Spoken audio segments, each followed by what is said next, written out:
Who you gonna call? Not this lot!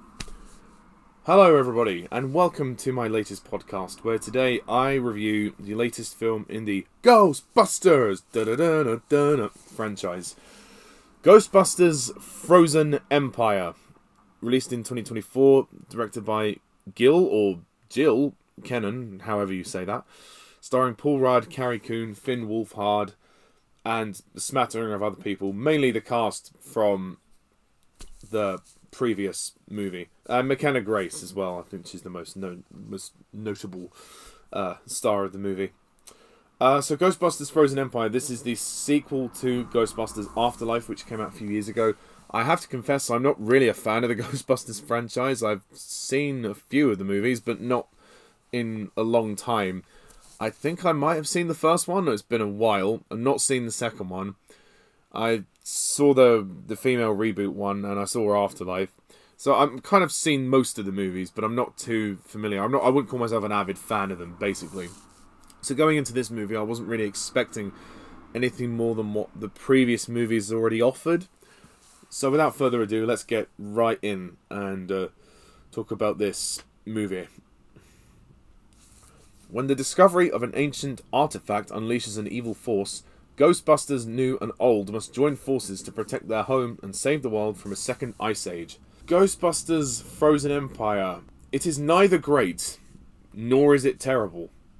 It just kind of is. I don't really care for this movie, one way or the other. I sat there watching it and it honestly just laid on screen. The movie did nothing for me. Literally nothing.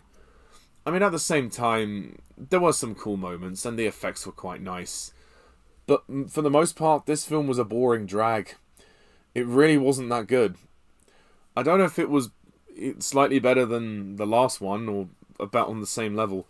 I mean, it's passable enough. It's fine. Like, there are entertaining parts to it, and certainly the finale's entertaining. But the script is all over the place. My gosh, the story is... Yeah, it looks like the script was written in 5 minutes. The central protagonist of our story, Phoebe, who I believe is the daughter or the granddaughter of one of the old Ghostbusters. I'm not entirely sure. She's certainly related to one of the old Ghostbusters. She goes on this really strange character arc where they try to cut her out of the team because they blame her for all the bad stuff that's going on, and she's a teenager, she's supposed to live her own life and make her own mistakes, etc. It's all kind of weird, it just kind of comes out of nowhere, makes no sense. And then she gets involved with this girl called Melody, who's a ghost, who wants to see her family, but she tries to, hint towards some kind of attraction towards Phoebe, but then it turns out, yeah, she just uses her to see her family who have died or something.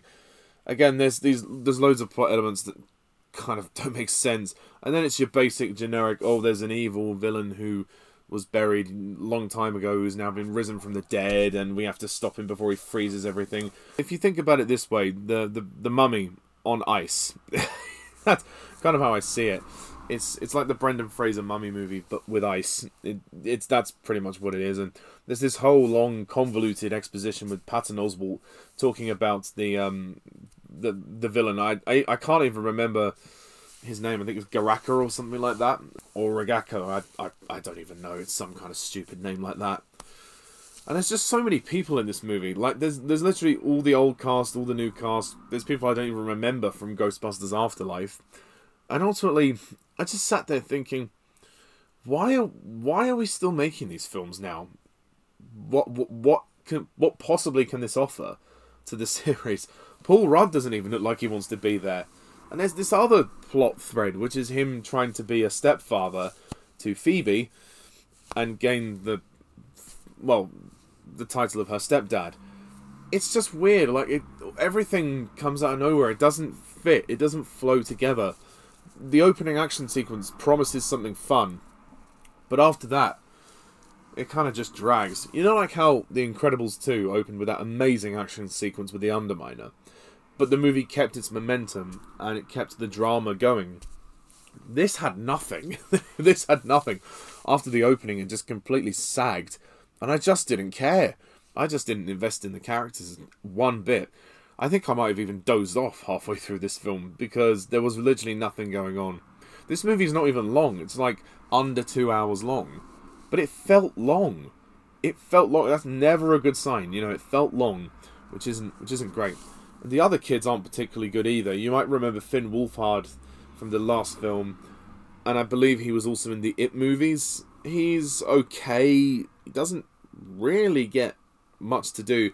There's this comedy character as well called Nadim, who's also called the Fire Master for reasons which I'll let the film explain. Played by Kumail Nanjiani, and he's fine.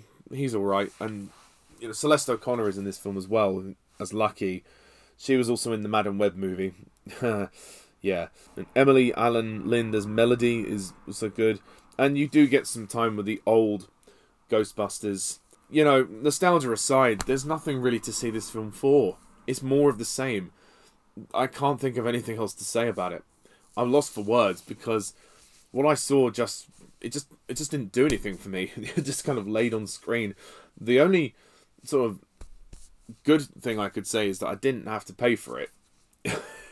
I have an unlimited card with my cinema, so I could see it for free.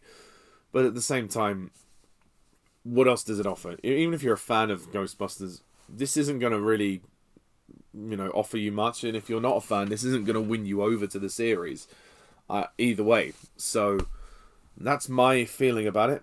So I'm going to give Ghostbusters Frozen Empire, I'll give it a 6 out of 10.